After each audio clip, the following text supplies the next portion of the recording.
All right, Julie. So first off, thanks for doing this. My first question to you is tell the audience a little bit about yourself and how you started in the community. Yeah, absolutely.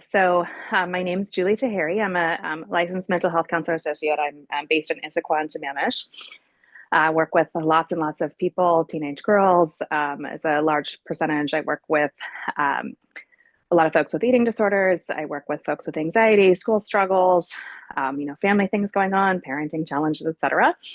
And I practiced many years ago when my kids were super little, and then I took a bit of a hiatus as my simultaneous corporate career took off. In about some At some point, about in the last year or so, I reactivated my license and have been growing my practice. So tell me a little bit about the work that you do in your current role. Yeah, so I'm a therapist, and basically I meet with primarily individuals, some families, some couples, and we work together to, learn new tools, to put tools in the toolbox, develop coping skills when things get tough. We all get anxious moments at times. And so, how do we learn to recognize those moments and maybe what some of the things leading up to those anxieties might be? And how do we then learn how to best support ourselves through that journey? And so, I really kind of believe in working with people through this journey to give them the tools themselves. But to start with, we work together. hmm So tell me a little bit about the methods and approaches that you use, because oftentimes when I speak to other therapists, one of the themes that you often hear is that they focus on CBT or relational therapy, but Mhm. every therapist is different. So what kind of modalities do you use in your particular case?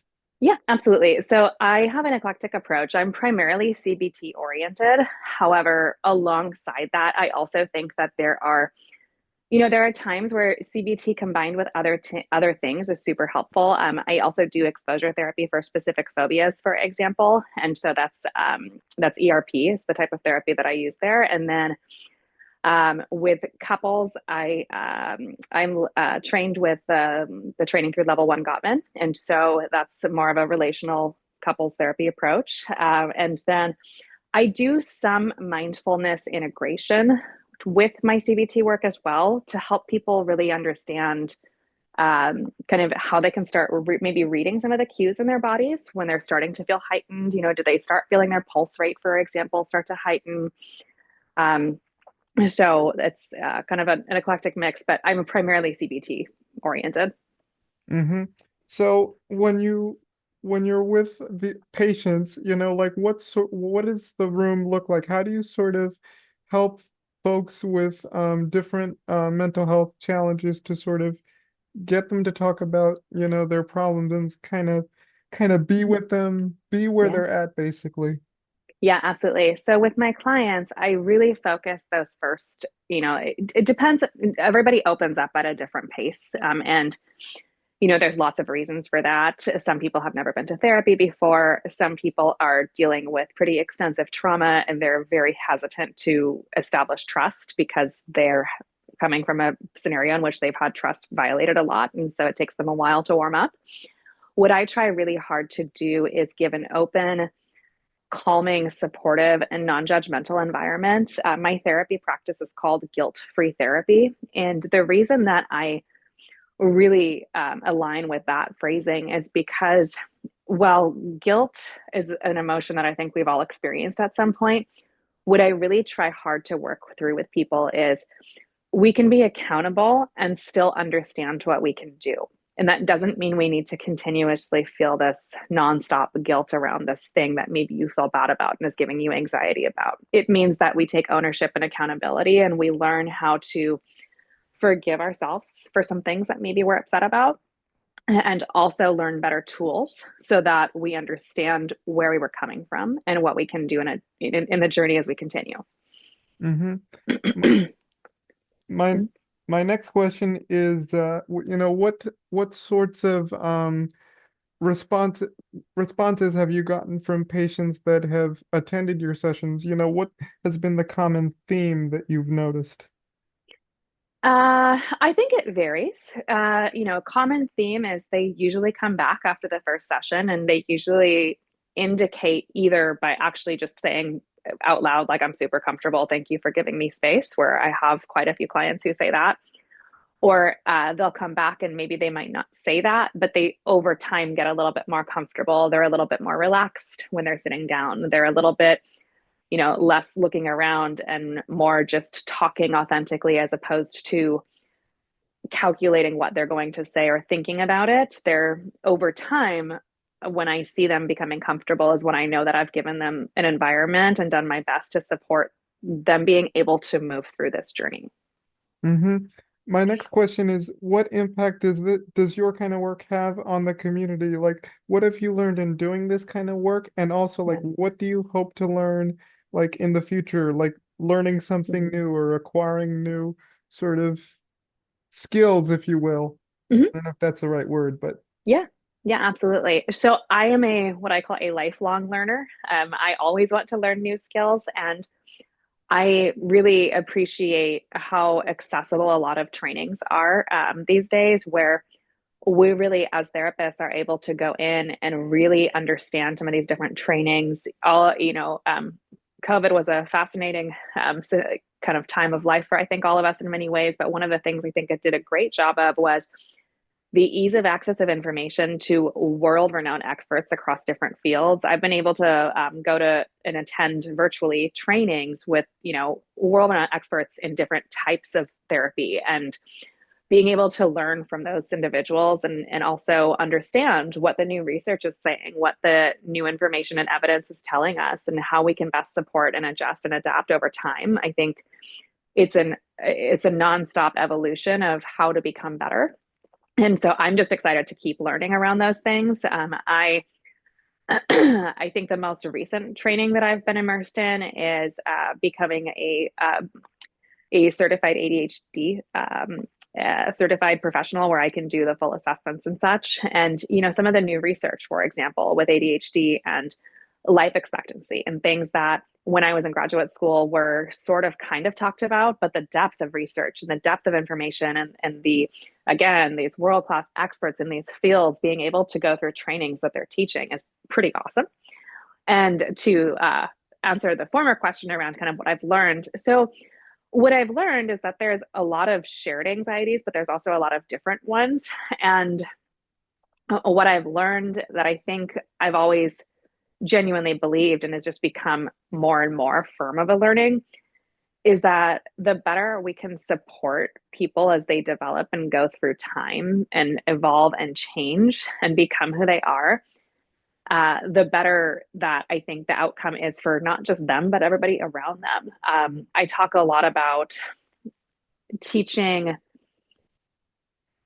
people to find who they are and to kind of uncover who they are, and not letting other people define that, and setting yourself free from expectations of those around you, and deciding what expectations are appropriate for yourself. Now, when we're working with a 7-year-old, it's a little bit different than when we're working with, a developing teenage brain and or an adult. But all three of those age groups, they a lot of times their anxiety, to when they come to me, a lot of times anxiety has some influence from what others are expecting from them, and it feels inauthentic, it feels disingenuous, because that's not what they believe that they are.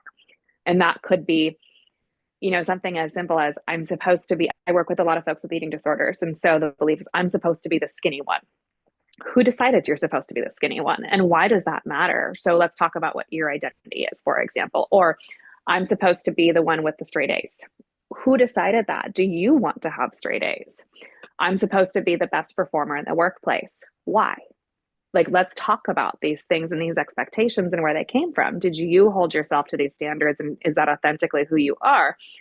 Or are you trying to meet somebody else's expectations? And the dichotomy between those two is a lot of times what leads to folks having some anxiety when those things are very strong.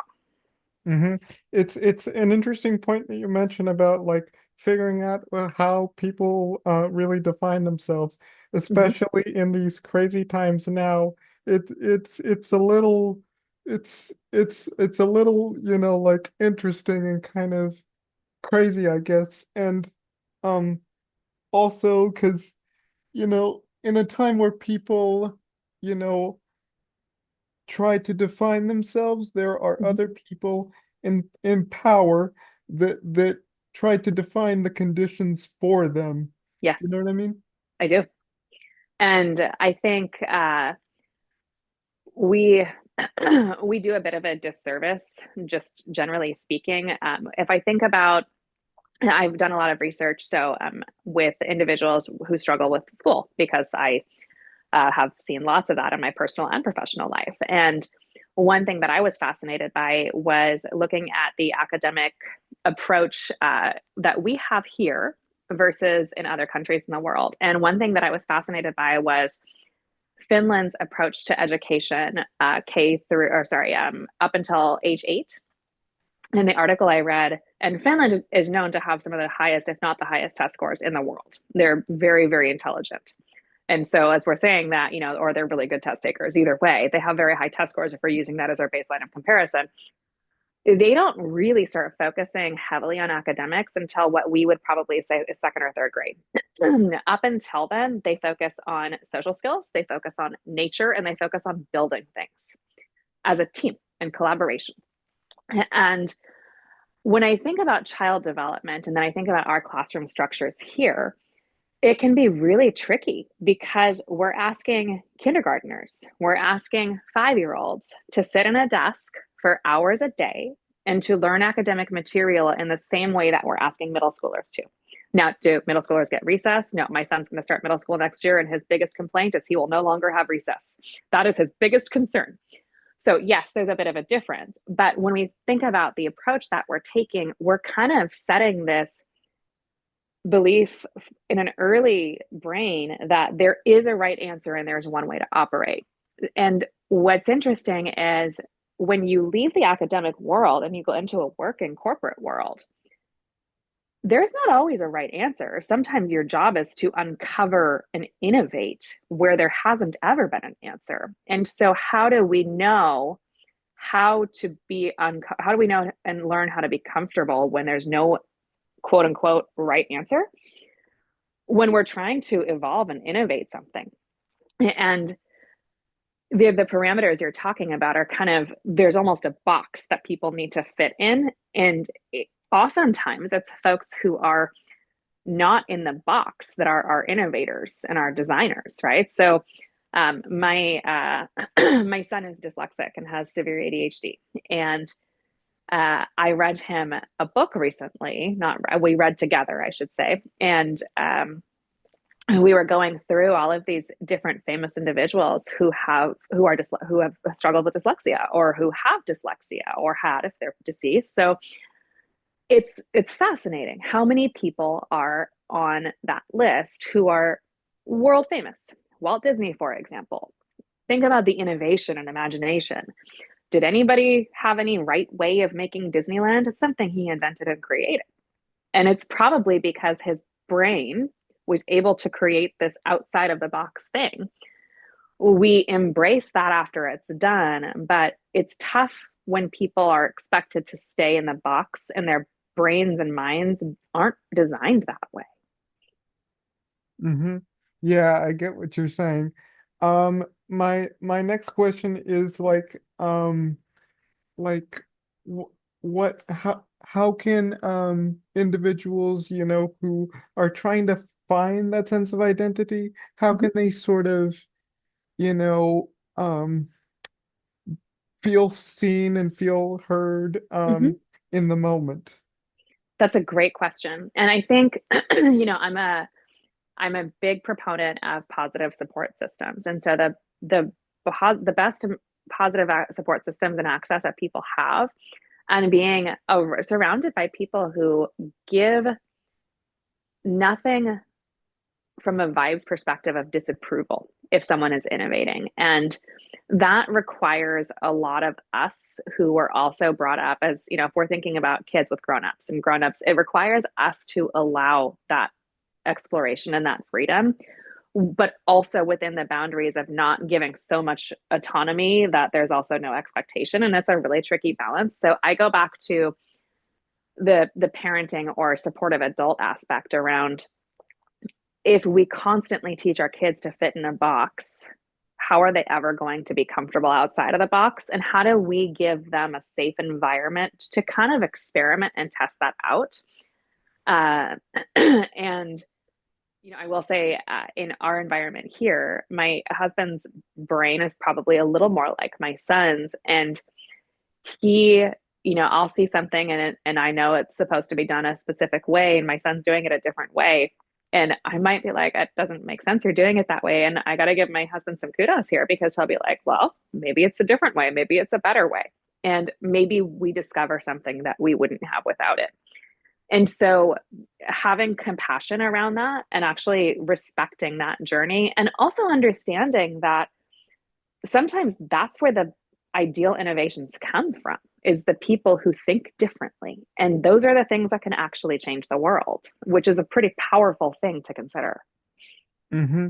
My last question is, what advice would you give to people, who are wanting to enter not just the mental health profession, but want to Mhm. study, like gender identity and how those kind of work? What advice would you give those folks who are wanting to be curious about this particular population or Mhm. who are interested in learning more about this About population? about Yeah. gender identity. Uh-huh. Yeah, so I think, I mean, are you talking about people who are kind of exploring their own, or are you talking about people who are wanting to understand more from a clinical and scientific perspective? From like the latter, from a clinical The science perspective. Yeah. Mental So for professionals, yeah, who want yeah, to. absolutely. Mm.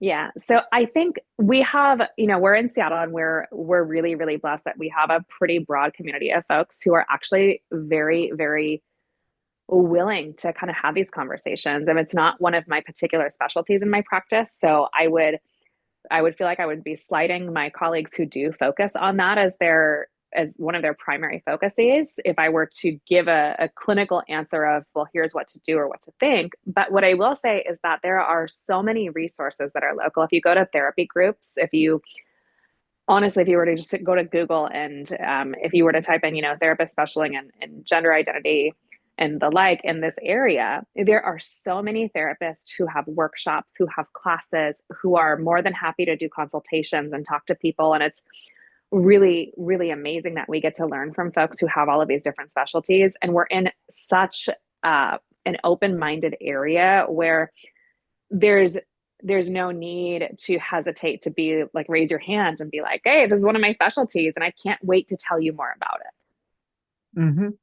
All right.